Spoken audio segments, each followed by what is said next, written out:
서울 강남구 한복판에 위치한 그랜드 호텔 연회장에서 벌어진 결혼식은 겉으로는 화려함의 극치를 보여주었습니다. 수백 명의 하객들이 모여 축복의 박수를 보냈지만 정작 주인공인 신랑 한태식과 신부 정미경의 마음은 얼어붙어 있었죠. 태식은 맞춤 제작한 이탈리아산 턱시도를 입고 있었지만 그 안에서는 마치 감옥에 갇힌 죄수처럼 숨이 막혔습니다. 미경 역시 수천만 원짜리 웨딩드레스를 입고 있었지만 그 하얀 천 속에서 느끼는 것은 순결함이 아니라 절망뿐이었습니다. 지금 이 순간부터 두 분은 부부가 되었습니다. 주례사의 선언이 울려 퍼지자 연회장 안은 환호성으로 가득 찼습니다. 하지만 태식과 미경은 서로의 눈을 제대로 마주보지도 못했죠. 태식은 미경의 손을 잡으며 속으로 중얼거렸습니다. 이게 정말 내 인생의 시작일까? 그의 머릿속에는 온통 다른 여자의 모습이 떠올랐습니다. 부드러운 미소를 지으며 자신을 바라보던 그녀, 하지만 이제는 영원히 만날 수 없는 그녀 말입니다. 미경 또한 마찬가지였습니다. 억지로 지은 미소 뒤에는 깊은 슬픔이 숨어 있었죠. 그녀의 마음속에도 다른 남자가 있었습니다. 대학 시절부터 사랑했던 그 사람, 하지만 집안의 반대로 헤어져야 했던 그 사람이요. 왜 우리는 이런 식으로 살아야 하는 걸까요? 미경은 태식의 손을 잡으며 속으로 한숨을 쉬었습니다. 두 사람 모두 이 결혼이 사랑이 아닌 계산에 의한 것임을 너무나 잘 알고 있었거든요. 신혼여행지인 제주도에서도 상황은 달라지지 않았습니다. 최고급 리조트의 스위트룸에서 머물렀지만 두 사람은 서로 다른 침대에서 잤습니다. 태식은 밤늦도록 테라스에 나가 바다를 바라보며 담배를 피웠고 미경은 욕실에서 혼자 눈물을 흘렸습니다. 이게 정말 신혼여행이라고 할 수 있을까요? 미경이 작은 목소리로 중얼거리자 태식은 고개를 돌려 바라봤지만 어떤 위로의 말도 건넬 수 없었습니다. 서로에게 상처를 주고 싶지 않았지만 그렇다고 사랑하는 척할 수도 없었거든요. 서울로 돌아온 후 시작된 결혼 생활은 더욱 냉랭했습니다. 같은 집에 살면서도 서로를 피해 다녔죠. 태식은 회사 일에 몰두했고 미경은 친구들과의 모임에 시간을 보냈습니다. 저녁 식사 시간에도 대화는 거의 없었고 있다 하더라도 오늘 회사는 어떠셨어요? 네, 그냥 그랬어요. 정도의 형식적인 말들 뿐이었습니다. 두 사람 모두 이런 상황이 계속될 것이라고 생각했죠. 적어도 그때까지는 말입니다. 결혼한 지 석 달이 지난 어느 날 미경은 자신의 몸에 일어난 변화를 느꼈습니다. 아침마다 찾아오는 메스꺼움, 평소보다 예민해진 감정, 그리고 늦어진 생리까지. 병원에서 확인한 결과는 임신이었습니다. 하지만 미경은 이 사실을 태식에게 말하기까지 일주일을 고민했죠. 어떻게 말해야 할지, 태식이 어떤 반응을 보일지 전혀 예측할 수 없었거든요. 더욱이 이 아이가 태식의 아이가 아니라는 것을 미경은 너무나 잘 알고 있었습니다. 결혼 전 미경에게는 사랑하는 남자가 있었습니다. 김진우라는 이름의 그 남자와 미경은 대학 시절부터 7년간 사귀었죠. 하지만 집안의 강력한 반대로 헤어져야 했고 미경은 울며 겨자 먹기로 태식과의 정략 결혼을 받아들였습니다. 그런데 결혼 직전 진우와 마지막으로 만난 그날 밤의 일이 이런 결과를 가져온 것이었죠. 미경은 거울 앞에 서서 자신의 배를 바라보며 복잡한 감정에 휩싸였습니다. 여보, 말씀드릴 게 있어요. 저녁 식사 후 거실에서 미경이 떨리는 목소리로 입을 열었습니다. 태식은 신문을 읽던 손을 멈추고 미경을 바라봤죠. 평소보다 창백해 보이는 미경의 얼굴에서 무언가 심각한 일이 있었음을 직감했습니다. 아이가 생겼어요. 미경의 목소리는 거의 속삭임에 가까웠습니다. 태식은 잠시 멈칫하더니 천천히 고개를 끄덕였습니다. 그래요. 그 짧은 대답 뒤에 흐른 침묵은 마치 영원처럼 느껴졌죠. 태식은 사실 모든 것을 알고 있었습니다. 결혼 전 미경이 다른 남자와 깊은 관계였다는 것을, 그리고 그 관계가 완전히 정리되지 않았다는 것을요.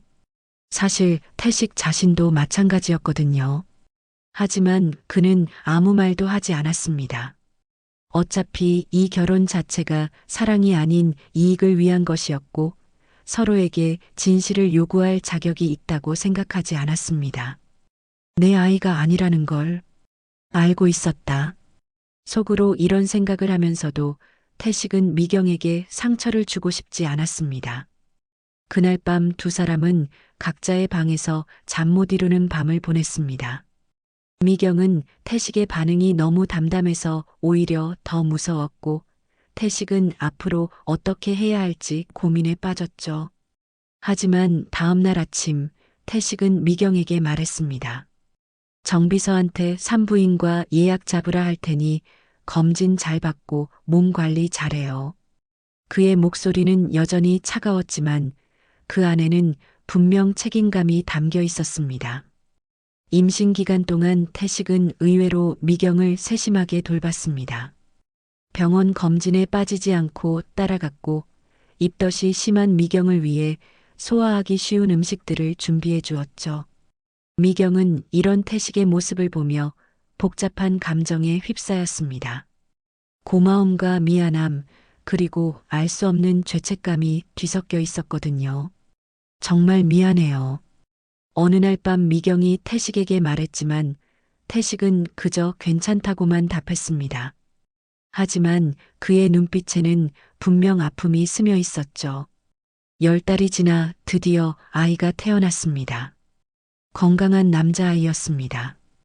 태식은 갓 태어난 아이를 보며 묘한 감정을 느꼈습니다. 자신의 핏줄은 아니지만 이 작은 생명체가 앞으로 자신과 함께 살아갈 가족이라는 사실이 실감났거든요. 이름은 상우로 하는 게 어떨까? 태식이 제안했습니다. 서로를 돕는다는 뜻의 이름이었죠. 미경은 고개를 끄덕이며 눈물을 흘렸습니다. 태식의 배려에 감동받았지만 동시에 더 큰 죄책감을 느꼈거든요. 상우가 태어난 지 2달 후 태식은 회사 일로 지방 출장을 자주 다니게 되었습니다. 사실 태식에게는 이런 출장이 숨통 트일 수 있는 유일한 시간이었죠. 집에서는 미경과의 어색한 분위기와 상우의 울음소리가 그를 더욱 답답하게 만들었거든요. 그런 어느 날 전주에서의 출장 중 태식은 한 한정식 집에 들어가게 됩니다. 배가 고픈 것도 있었지만 혼자만의 시간이 필요했던 것이죠. 어서 오세요. 나직한 목소리와 함께 나타난 여성을 보는 순간 태식은 마치 시간이 멈춘 듯한 느낌을 받았습니다. 그 여성은 연지였습니다. 태식의 대학 시절 첫사랑이었죠. 연지 역시 태식을 알아보았고 두 사람은 잠시 말을 잇지 못했습니다. 태식이 맞지? 연지의 목소리는 떨리고 있었습니다. 연지야, 여기서 뭐 하고 있어? 태식도 마찬가지로 당황스러워했죠. 연지는 태식과 헤어진 후 가족의 반대와 여러 사정으로 인해 서울을 떠나 전주로 내려왔습니다. 이곳에서 작은 한정식 집을 운영하며 조용히 살고 있었던 것이죠. 너는 결혼했다고 들었는데 연지가 조심스럽게 물었습니다. 태식은 고개를 끄덕였지만 동시에 씁쓸한 표정을 지었습니다. 응, 했어. 하지만 태식은 말을 잇지 못했습니다. 어떻게 설명해야 할지 몰랐거든요. 그날 저녁 태식은 마지막 손님이 떠날 때까지 한정식 집에 앉아 있었습니다. 연지와 대화를 나누며 지난 시간들을 돌아봤죠. 나도 결혼할 뻔했었어. 하지만 마지막에 안 했지. 연지가 담담하게 말했습니다. 왜? 태식이 물었습니다. 아직도 너를 잊지 못해서. 연지의 솔직한 고백에 태식은 가슴이 뛰었습니다. 설렘이 다시 살아나는 것 같았거든요. 그 후로 태식은 핑계를 만들어 전주 출장을 늘렸습니다. 매번 연지의 한정식 집에 들렀고 두 사람은 서서히 가까워졌죠. 연지는 태식이 결혼한 몸이라는 것을 알면서도 그를 거부할 수 없었습니다. 첫사랑의 감정이 다시 불타오르고 있었거든요. 이러면 안 된다는 거 알아. 연지가 말했지만 태식은 그의 손을 잡았습니다. 나도 알아. 하지만 너 없이는 살 수 없을 것 같아. 몇 달 후 연지는 태식의 아이를 임신하게 됩니다. 두 사람은 기쁨과 걱정이 교차하는 복잡한 감정을 느꼈죠. 어떻게 하지? 연지가 불안해하자 태식은 그를 안아주며 말했습니다. 미경과 이혼하고 너와 새로운 삶을 시작할 거야. 조금만 기다려줘. 태식은 진심이었습니다.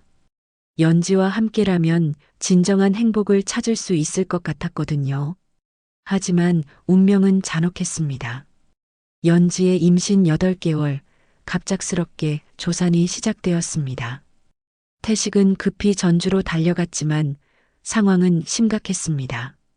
작은 병원에서는 제대로 된 처치가 어려웠고 큰 병원으로 옮기는 과정에서 연지의 상태는 악화되었죠. 아이만은 꼭 살려줘.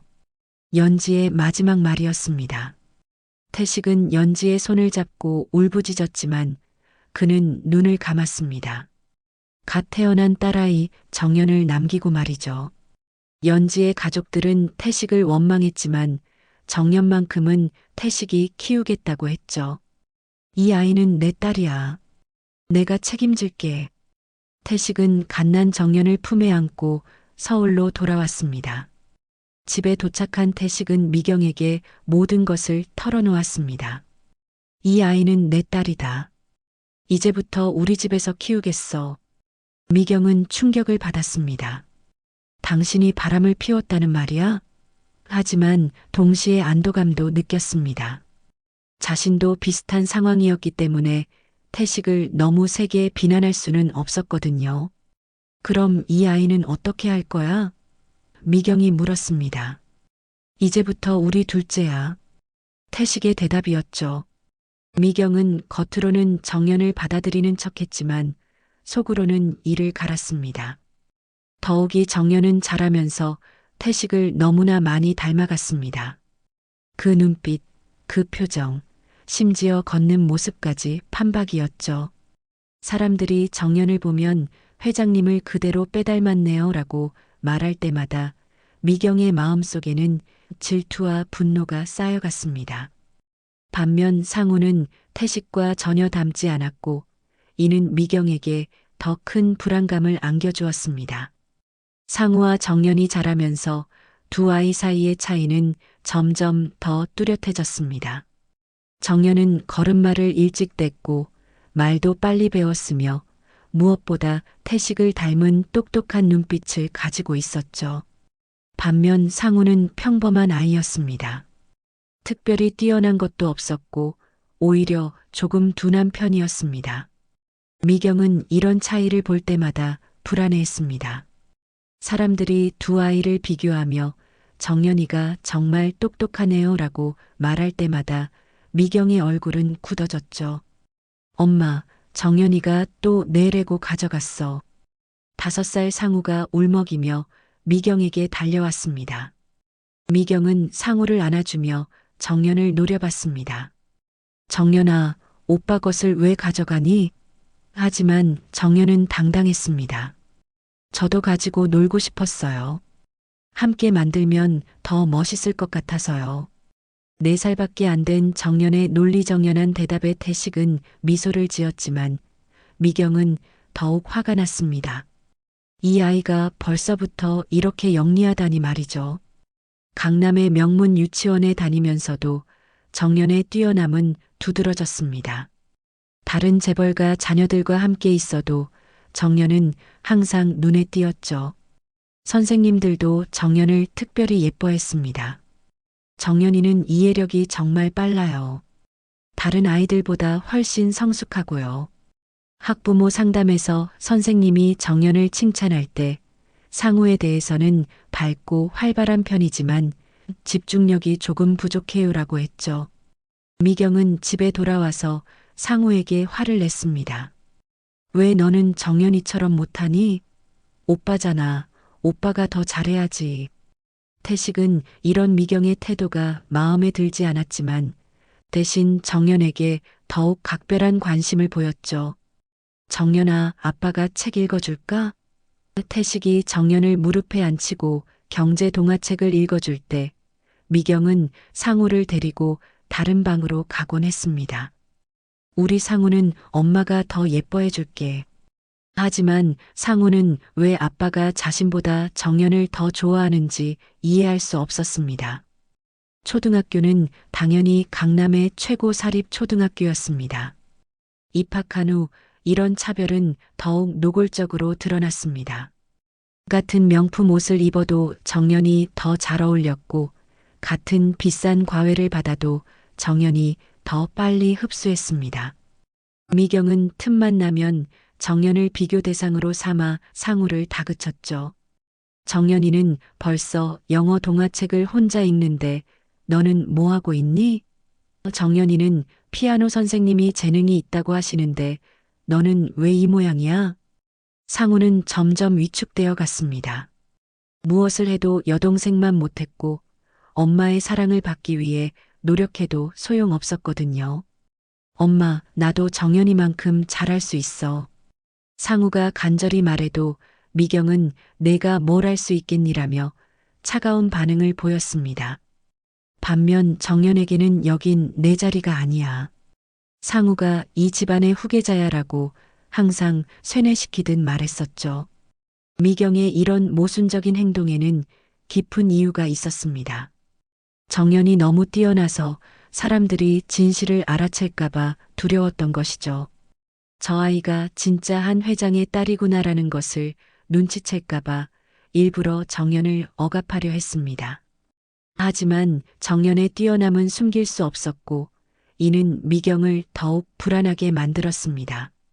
너는 그 사람을 닮았어.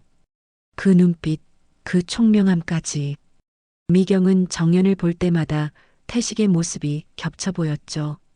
학교에서 돌아온 정연이 시험지를 내밀었습니다. 모든 과목이 만점이었죠. 아빠, 이번에도 1등이에요. 정연의 밝은 목소리에 태식은 활짝 웃었습니다. 역시 우리 정연이야. 아빠가 자랑스럽다. 하지만 미경은 정연의 시험지를 보며 복잡한 표정을 지었습니다. 기쁘면서도 걱정스러웠거든요. 반면 상우는 성적이 중간 정도였습니다. 재벌가 자제치고는 평범한 수준이었죠. 상우야, 너도 정연이처럼 열심히 해야지. 태식이 말하자 상우는 고개를 숙였습니다. 네, 아빠. 하지만 상우는 속으로 생각했습니다. 왜 아빠는 항상 정연이만 칭찬하지? 나도 열심히 하는데. 상우의 마음속에는 서서히 정연에 대한 질투심이 자라나고 있었습니다. 미경은 상우에게 더 많은 것을 해주려고 애썼습니다. 한정판 명품을 사주고 최고급 과외 선생님을 붙여주고 용돈도 정연보다 몇 배나 많이 주었죠. 우리 상우는 귀하니까. 미경이 상우를 안아주며 말했습니다. 하지만 이런 물질적인 보상으로는 상우의 마음속 공허함을 채울 수 없었습니다. 상우가 진정으로 원하는 것은 아빠의 인정과 사랑이었거든요. 어느 날 학교에서 문제가 생겼습니다. 상우가 친구와 다투다가 상대방을 밀쳐서 다치게 한 것이죠. 그것도 다른 재벌가 자제를 말입니다. 학교에서 연락이 오자 미경과 태식은 함께 학교에 갔습니다. 정말 죄송합니다. 상우를 더 잘 교육시키겠습니다. 집에 돌아오는 벤치 안에서 태식이 말했습니다. 상우가 왜 이런 행동을 하는 걸까? 미경은 상우를 끌어안으며 말했습니다. 우리 아들은 원래 그런 게 아니야. 스트레스를 받아서 그런 거야. 하지만 정연이 비슷한 일을 저질렀다면 미경의 반응은 전혀 달랐을 것입니다. 정연에게는 항상 더 엄격한 잣대를 적용했거든요. 너는 조용히 있어야 해. 사람들이 너를 주목하게 하면 안 돼. 미경이 정연에게 늘 하던 말이었습니다. 이런 이중적인 태도는 두 아이 모두에게 깊은 상처를 주었고 한 가족 안의 균열을 더욱 깊게 만들어갔습니다. 시간이 지날수록 두 남매의 차이는 더욱 벌어졌죠. 상우는 공부에는 별 관심이 없었고 친구들과 어울려 다니며 돈을 물쓰듯 썼습니다. 반면 정연은 여전히 모든 면에서 완벽했습니다. 학교 성적은 물론이고 예체능까지 뛰어났죠. 하지만 미경의 태도는 변하지 않았습니다. 어느 날 상우가 음주운전으로 사고를 냈습니다. 그것도 명품 외제차로 말입니다. 다행히 큰 사고는 아니었지만 상대방 차량에 심각한 손해를 입혔죠. 경찰서에서 연락이 오자 미경은 급히 달려갔습니다. 죄송합니다. 아이가 아직 어려서 실수를 했네요. 미경은 수억 원의 합의금을 지불하며 상우를 빼냈습니다. 집에 돌아온 후에도 미경은 상우를 크게 혼내지 않았습니다. 앞으로 조심하자. 우리 상우는 귀한 몸이니까. 하지만 정연이 조금이라도 실수를 하면 미경의 반응은 달랐습니다.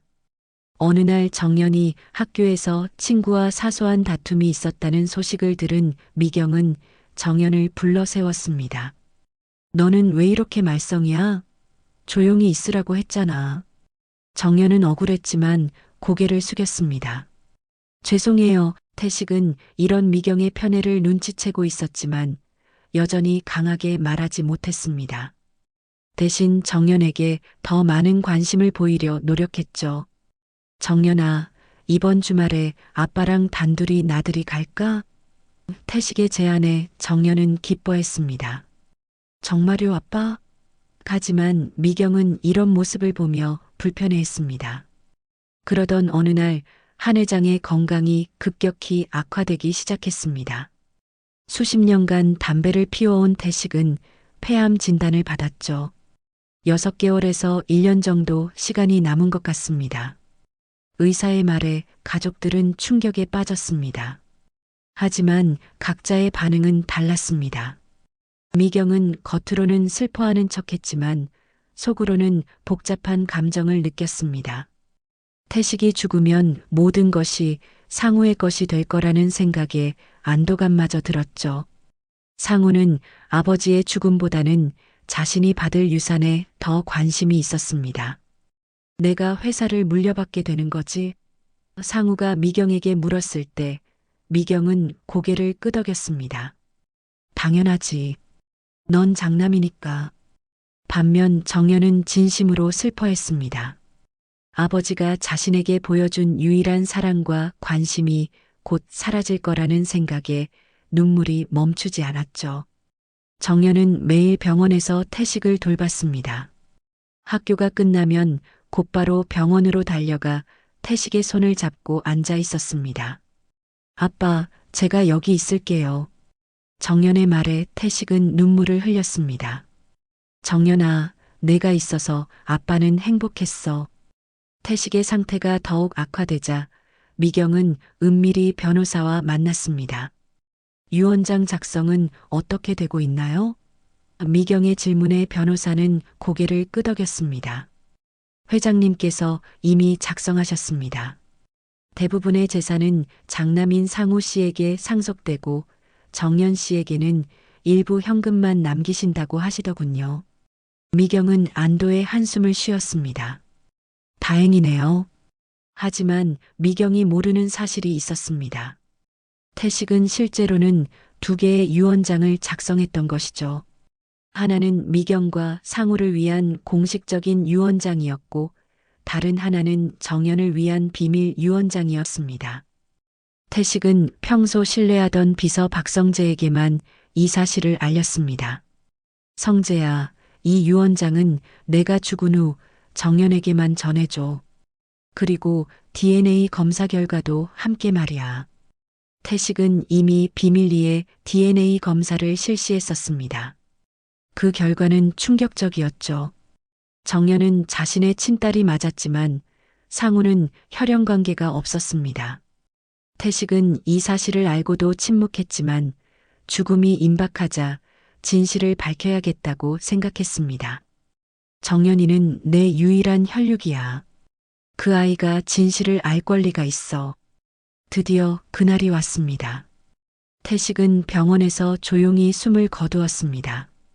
임종 순간 정연만이 태식의 손을 잡고 있었죠. 아빠 사랑해요. 정연의 마지막 인사에 태식은 미소를 지으며 눈을 감았습니다. 상우는 그때 친구들과 파티를 하고 있었고 미경은 장례 준비로 바빴습니다. 장례식장은 정재계 인사들로 가득 찼습니다. 미경은 상우와 함께 조문객들을 맞으며 당당한 모습을 보였죠. 이제 상우가 회사를 이어받게 됩니다. 미경이 주요 인사들에게 인사할 때 정연은 구석진 곳에서 혼자 눈물을 흘리고 있었습니다. 아무도 정연의 슬픔에 관심을 갖지 않았죠. 장례식 마지막 날 미경은 정연을 불러 세웠습니다. 손에는 서류 봉투가 들려 있었죠. 정연아, 이제 내가 갈 길을 정해야겠다. 미경의 차가운 목소리에 정연은 불안감을 느꼈습니다. 무슨 말씀이세요? 이건 유산 포기각서야. 서명하고 이제 독립할 때가 됐지. 미경이 서류를 내밀자 정연의 손은 떨렸습니다. 왜 저에게 이런 걸 요구하세요? 내가 여기 있을 이유가 없어. 이제 떠날 때도 됐잖아. 정연은 서류를 받아들고 망연자실했습니다. 아버지가 돌아가신 지 겨우 사흘밖에 지나지 않았는데 벌써 쫓겨나야 한다니요. 하지만 그때 정연의 휴대폰이 울렸습니다. 박성재 비서의 전화였죠. 내일 오전 법무법인으로 와주세요. 회장님께서 당신에게 전하라고 하신 말씀이 있습니다. 정연은 밤새 잠을 이루지 못했습니다. 미경이 건넨 유산 포기각서는 책상 위에 그대로 놓여 있었고 박성재 비서의 전화가 계속 머릿속을 맴돌았죠. 회장님께서 저에게 전하라고 하신 말씀이 있다니. 정연은 작은 희망을 품고 다음 날 아침 법무법인으로 향했습니다. 강남의 한 고층 빌딩에 위치한 법무법인 사무실은 웅장했습니다. 박성재 비서가 정연을 맞이했죠. 정연 양, 이리 와주세요. 그의 표정은 평소보다 진중해 보였습니다. 회의실에는 변호사 한 명이 더 있었고 그의 앞에는 봉인된 서류 봉투가 놓여 있었습니다. 회장님께서 돌아가시기 전에 이 편지를 정연 양에게만 전해달라고 부탁하셨습니다. 정연은 떨리는 손으로 봉투를 받았습니다. 아버지의 친필로 쓰인 편지였죠. 첫 줄을 읽는 순간 정연의 눈에서 눈물이 쏟아졌습니다. 사랑하는 내 딸 정연아, 아빠가 너에게 숨겨온 진실을 이제야 말할 수 있게 되었구나. 정연은 편지를 읽으며 온몸이 떨렸습니다. 숨겨진 진실이 있다는 것 때문이었죠. 편지는 계속 이어졌습니다. 정연이는 아빠의 유일한 혈육이야. 너는 내가 진심으로 사랑했던 연지의 딸이며 나와 꼭 닮았다.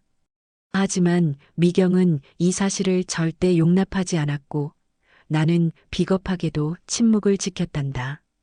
정연은 편지를 읽으며 충격에 휩싸였습니다. 회장님은 비밀리에 DNA 검사를 진행하셨습니다. 그 결과가 이 서류에 들어 있어요. 정연은 검사 결과지를 받아들었습니다. 명확한 과학적 증거가 거기 있었죠. 정연 친자 확률 99.99% 반면 상우의 결과는 친자 확률 0%였습니다. 정연은 그 자리에 주저앉고 말았습니다. 어떻게 이런 일이. 정연은 말을 잇지 못했습니다. 변호사가 또 다른 서류를 꺼냈습니다. 이것은 회장님의 진짜 유언장입니다. 공식 유언장과는 별개로 작성하신 것이죠. 진짜 유언장에는 놀라운 내용이 적혀 있었습니다. 회사 지분의 60%와 대부분의 재산이 정연에게 상속된다는 것이었죠. 상우에게는 일부 현금과 부동산만이 남겨져 있었습니다. 하지만 회장님은 이 유언장을 즉시 공개하지 말라고 하셨습니다. 정연 양이 준비가 되었을 때 스스로 결정하라고 하시더군요. 정연은 머리가 복잡했습니다. 이 모든 것이 현실인지 꿈인지 분간할 수 없었죠. 그런데 왜 아버지는 지금까지 침묵하신 거죠? 박성재가 안타까운 표정으로 대답했습니다. 미경 여사의 위협 때문이었습니다. 미경 여사는 정연 양의 출생 비밀을 폭로하겠다고 협박했거든요. 회장님은 정연 양이 상처받을까봐 견딜 수 없어 하셨어요. 그 순간 정연은 미경의 모든 행동이 이해되었습니다. 왜 자신을 그토록 냉대했는지, 왜 항상 상우만 편애했는지 말이죠. 미경 여사는 정연 양이 진짜라는 걸 처음부터 알고 있었던 겁니다. 그래서 더욱 정연 양을 억압하려고 했던 거예요. 박성재의 말에 정연은 분노가 치밀어 올랐습니다. 어머니가 모든 걸 알고 저를 그렇게 대했다는 말씀이세요? 정연의 목소리는 떨리고 있었습니다. 변호사가 마지막 서류를 건네며 말했습니다. 이것은 정연 양의 친모인 연지 씨에 관한 자료입니다.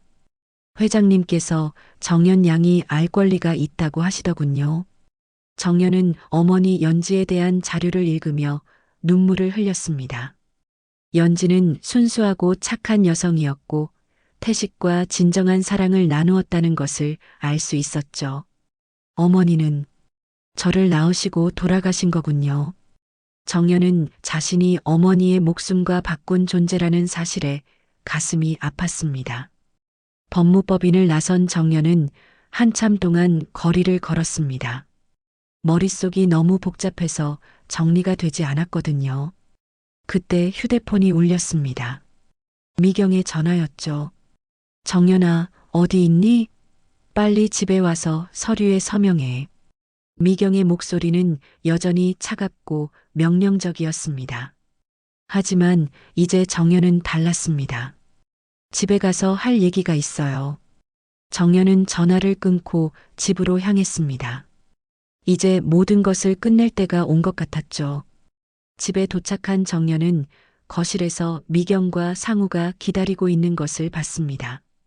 테이블 위에는 유산 포기각서가 놓여 있었고 두 사람의 표정은 승리감에 차 있었죠. 왜 이렇게 늦었니? 빨리 서명하고 짐 싸라. 미경이 차갑게 말했습니다. 하지만 정연은 미소를 지으며 말했습니다. 그 전에 궁금한 게 있어요. 제 출생에 대해서 말이에요. 미경의 얼굴이 순간 굳어졌습니다. 무슨 소리야? DNA 검사 결과를 봤어요. 정말 흥미로운 결과더군요. 정연이 서류 봉투를 꺼내자 미경과 상우의 얼굴이 창백해졌습니다. 뭘 봤다는 거야? 상우가 떨리는 목소리로 물었습니다. 정연은 DNA 검사 결과지를 테이블에 놓으며 말했습니다. 진실을 봤어요. 이 집의 진짜 상속자가 누구인지 말이에요. 정연이 DNA 검사 결과지를 테이블에 놓자 거실의 공기가 얼어붙었습니다. 미경은 서류를 보며 얼굴이 하얗게 질렸고 상우는 이해하지 못하겠다는 표정으로 두 사람을 번갈아 봤죠. 이게 뭐야? 상우가 떨리는 목소리로 물었습니다. 정연은 차분하게 대답했습니다. 아버지와 우리 둘의 친자 확인 검사 결과예요. 정말 놀라운 결과죠? 미경은 재빨리 서류를 낚아채려 했지만 정연이 먼저 집어들었습니다. 왜 그렇게 놀라세요? 이미 다 알고 계셨잖아요. 정연의 목소리에는 지난 20년간 쌓인 분노와 원망이 담겨 있었습니다. 뭘 안다는 거야?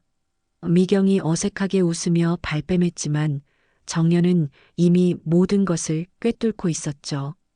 저는 한태식 회장의 친딸이에요. 99.99% 확률로 말이죠. 정연이 검사지를 상우에게 보여주자 상우는 그 자리에 주저앉았습니다. 그럼 나는? 상우 오빠는 아버지와 혈연 관계가 전혀 없어요. 0%예요. 정연의 냉정한 말에 상우는 충격에 휩싸였습니다. 지금까지 자신이 믿어왔던 모든 것이 거짓이었다는 사실을 받아들일 수 없었거든요. 미경은 순간적으로 계산을 시작했습니다. 이 상황을 어떻게든 덮어야 했죠. 그 검사가 틀릴 수도 있어. 다시 해봐야 해.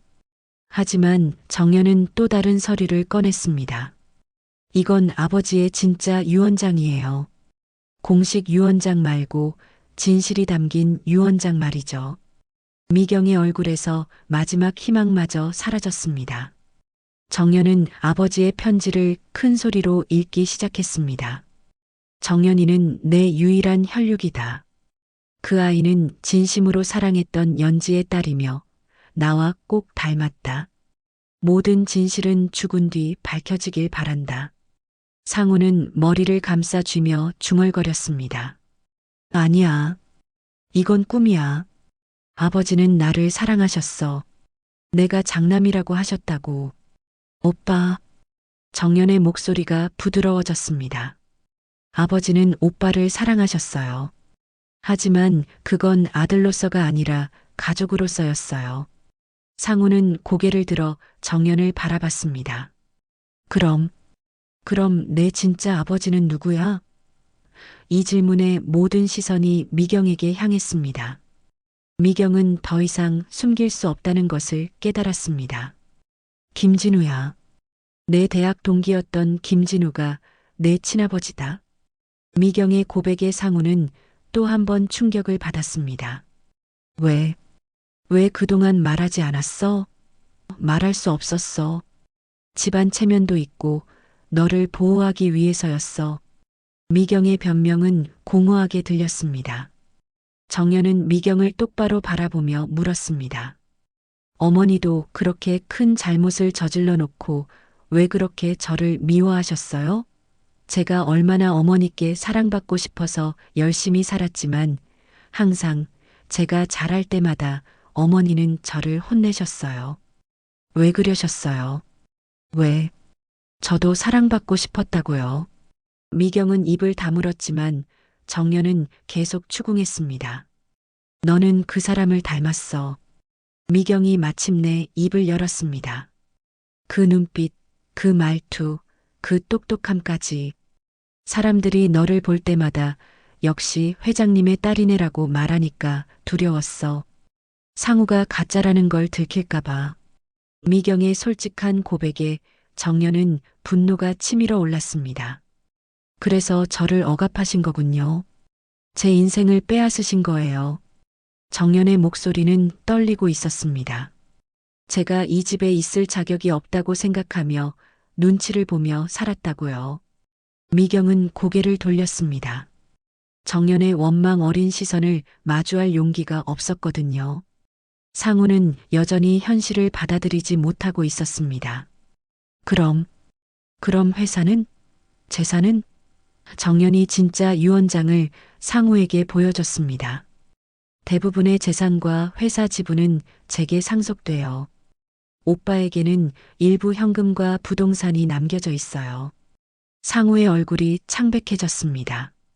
지금까지 당연히 자신의 것이라고 여겨왔던 모든 것이 사라지는 순간이었죠. 이건 말이 안 돼. 상우가 벌떡 일어서며 소리쳤습니다. 내가 20년 동안 장남으로 살아왔는데 갑자기 모든 걸 빼앗긴다고? 하지만 정연은 차분했습니다. 오빠도 20년 동안 장남 대우를 받으며 사셨잖아요. 저는 그 20년을 혼외자로 살았고요. 정연의 말에 상우는 할 말을 잃었습니다. 미경이 마지막으로 정연에게 매달렸습니다. 정연아, 제발 이 일을 외부에 알리지만 말아줘. 우리 가족이 망가져. 하지만 정연은 냉소적으로 웃었습니다. 가족이요? 언제 저를 가족으로 여기셨나요? 미경은 대답할 수 없었습니다. 지난 20년간 정연을 가족이 아닌 존재로 취급해왔다는 것을 부인할 수 없었거든요. 아버지는 제게 선택권을 주셨어요. 정연이 진짜 유언장을 들어보이며 말했습니다. 언제 공개할지, 어떻게 처리할지는 제가 결정하라고 하셨어요. 미경과 상우는 정연의 다음 말을 초조하게 기다렸습니다. 하지만 저는 이미 결정했어요. 장례 49제가 끝나는 날 모든 친족과 임직원들이 모인 자리에서 이 진실을 공개하겠어요. 미경이 절망적인 표정을 지었습니다. 정연아, 제발. 왜요? 진실이 밝혀지는 게 그렇게 두려우세요? 정연은 일어서며 말했습니다. 저는 20년 동안 거짓 속에서 살았어요. 이제 진실 속에서 살고 싶어요. 정연은 유산 포기각서를 찢어버리며 자신의 방으로 올라갔습니다. 거실에는 미경과 상우만 남았습니다. 두 사람은 서로를 바라보며 절망감을 느꼈죠. 지금까지 그들이 쌓아온 모든 것이 곧 무너질 것이라는 사실을 알고 있었거든요. 엄마, 이제 어떡해? 상우의 떨리는 목소리에 미경은 대답할 수 없었습니다. 그들의 거짓된 왕국이 마침내 종말을 맞이하는 순간이었습니다. 장례 49제가 끝나는 날이 드디어 도래했습니다. 한그룹 본사 대회의실에는 친족들과 주요 임직원들이 모여 앉아 있었죠. 상속 회의를 위한 자리였습니다. 미경은 상우 옆에 당당하게 앉아 있었지만 속으로는 극도로 불안해하고 있었습니다. 정연이 정말로 진실을 폭로할지 확신할 수 없었거든요.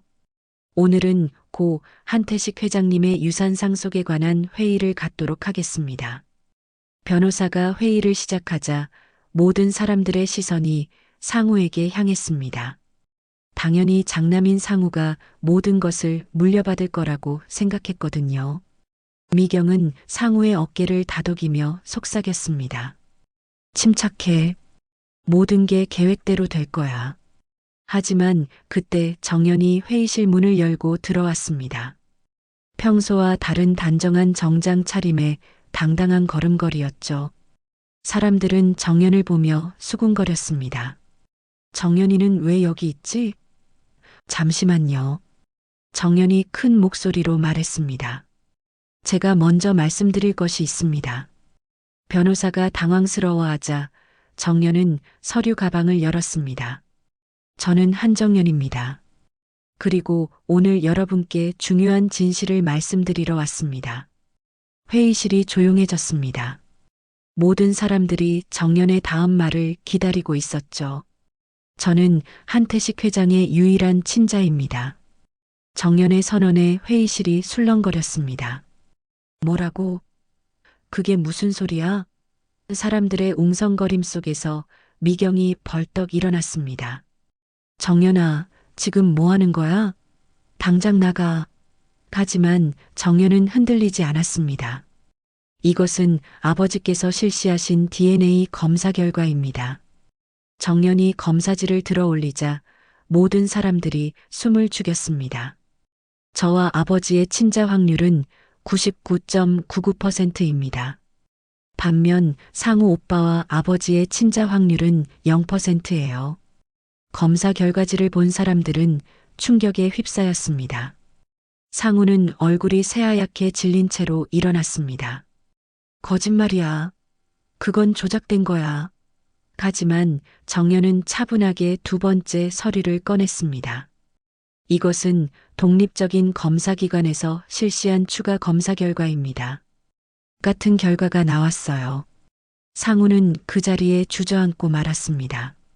그리고 이것은 아버지의 진짜 유언장입니다. 정연이 세 번째 서류를 공개하자 회의실은 완전히 조용해졌습니다. 공식 유언장과는 별개로 작성하신 것으로 아버지의 진심이 담겨 있습니다. 변호사가 유언장을 검토한 후 고개를 끄덕였습니다. 이것은 분명히 회장님의 친필이고 법적으로도 유효합니다. 내용을 읽어드리겠습니다. 정연이 유언장을 펼쳐들었습니다. 한 그룹의 지분 60%와 주요 부동산, 그리고 대부분의 현금 자산을 정연에게 상속한다. 상우에게는 일부 현금과 별장을 남긴다. 회의실의 공기가 얼어붙었습니다. 모든 사람들이 상상도 못했던 반전이었거든요. 미경이 마지막 발악을 시도했습니다. 이건 인정할 수 없어. 정연이는 혼외자야. 어떻게 혼외자가 정당한 상속자가 될 수 있어? 하지만 정연은 미소를 지으며 대답했습니다. 아버지와 연지 어머니 사이에서 태어난 정당한 딸이에요. 오히려 상우 오빠가 혼외자죠. 회의실의 분위기가 급변했습니다. 지금까지 정연을 업신여겼던 친족들이 당황스러워하며 수군거렸죠. 그럼 정연이가 진짜 상속자였다는 말이야? 미경이 우리를 속인 거야? 미경은 사면초가에 몰린 기분이었습니다. 지금까지 자신이 쌓아온 모든 것이 무너지고 있었거든요. 상우가 정연에게 달려들려고 했습니다. 내가 내 인생을 망쳤어. 하지만 보안 요원들이 상우를 제지했죠. 진정하세요, 상우 씨. 정연은 상우를 바라보며 안타까운 표정을 지었습니다. 오빠, 저는 오빠의 인생을 망치려는 게 아니에요. 단지 제가 받을 몫을 되찾는 것뿐이에요. 그럼 지금까지는 뭐였어? 상우가 울부짖었습니다. 내가 믿었던 모든 게 거짓이었다는 말이야? 정연은 고개를 끄덕였습니다. 저도 마찬가지였어요. 20년 동안 제가 믿었던 것도 모두 거짓이었거든요. 하지만 이제 진실을 알았으니 바로잡는 거예요.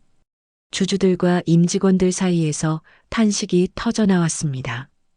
이런 일이 어떻게, 한 그룹의 미래는 어떻게 되는 거야? 정연은 모든 사람들을 바라보며 말했습니다. 여러분, 저는 복수하려는 게 아닙니다. 아버지의 뜻을 받들어 한 그룹을 더욱 발전시키고 싶어요. 하지만 당장 회사 경영에 참여하지는 않을 생각입니다. 정연의 말에 모든 사람들이 놀랐습니다. 전문 경영인을 선임하고 저는 사회 공헌 사업에 더 집중하겠습니다. 아버지의 이름으로 장학재단을 설립할 계획이에요. 정연의 성숙한 태도에 사람들은 감탄했습니다. 미경이 마지막으로 정연에게 무릎을 꿇었습니다. 정연아, 제발. 우리를 용서해줘. 내가 잘못했어. 하지만 정연은 차가운 표정으로 대답했습니다. 용서는 할 수 있어요. 하지만 잊을 수는 없어요. 제가 받은 상처는 너무 깊거든요. 미경은 절망적인 표정으로 고개를 떨어뜨렸습니다. 회의가 끝나고 사람들이 하나둘 자리를 떠났습니다. 정연은 혼자 남아 창밖을 바라봤죠. 20년간의 긴 싸움이 마침내 끝났다는 안도감과 동시에 앞으로 어떻게 살아야 할지에 대한 막막함이 교차했습니다. 아빠, 이제 딸이 당당하게 살 수 있을 것 같아요. 정연은 하늘을 바라보며 작은 미소를 지었습니다. 진실이 밝혀진 지 6개월이 지났습니다. 정연은 약속한 대로 회사 경영에는 직접 참여하지 않고 전문 경영인에게 맡겼습니다. 대신 아버지의 이름을 딴 한태식 장학재단을 설립해 불우한 환경의 아이들을 위한 교육 지원 사업에 전념했죠. 제게는 복수보다 회복이 더 필요해요. 정연이 언론과의 인터뷰에서 했던 말이 많은 사람들에게 감동을 주었습니다. 강남의 고급 오피스텔에서 새로운 삶을 시작한 정연은 매일 아침 재단 사무실로 출근했습니다.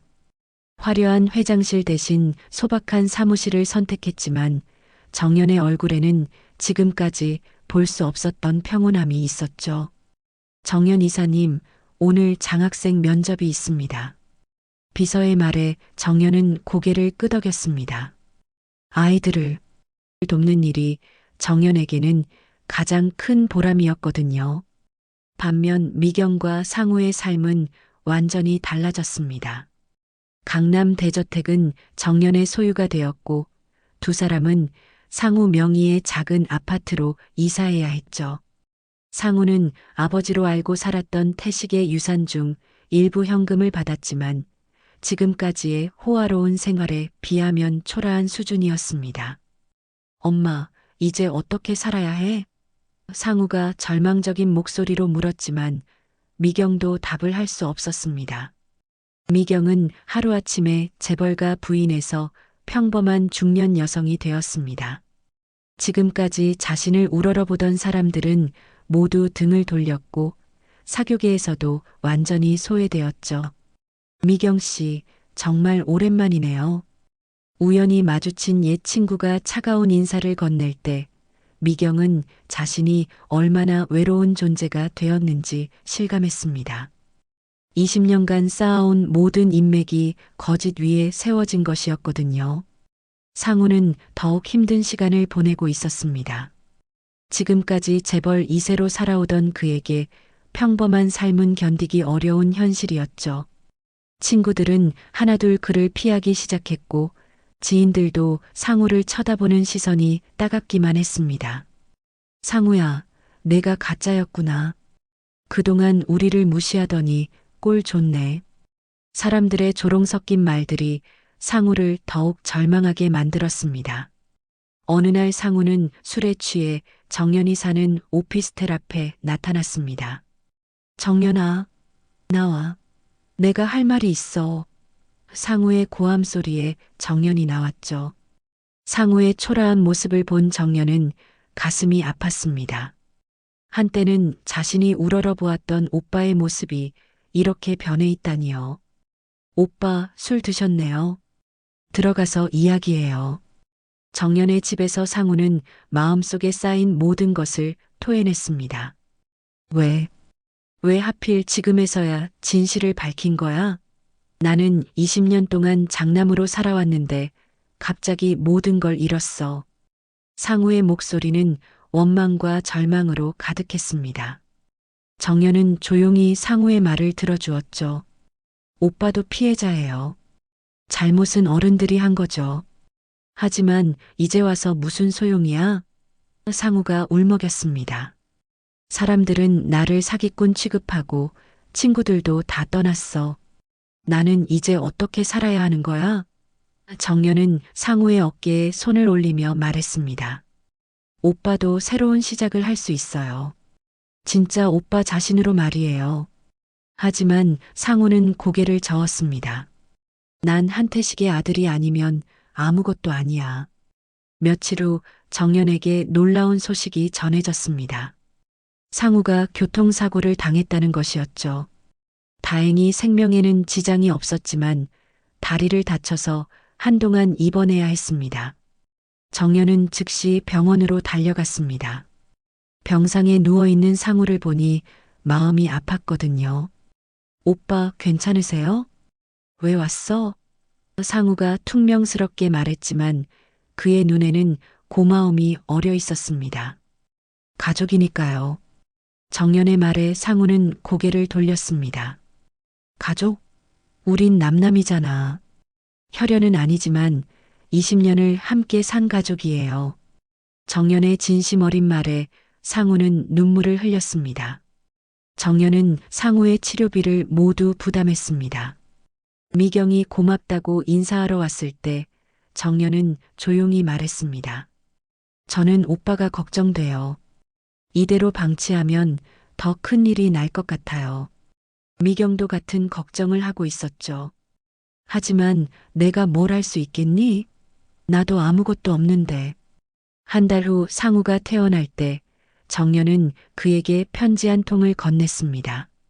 상우는 집에 돌아가서야 편지를 펼쳐봤죠. 오빠 미국의 한 대학에서 경영학 석사 과정을 밟을 기회를 마련해뒀어요. 모든 비용을 지원할 거예요.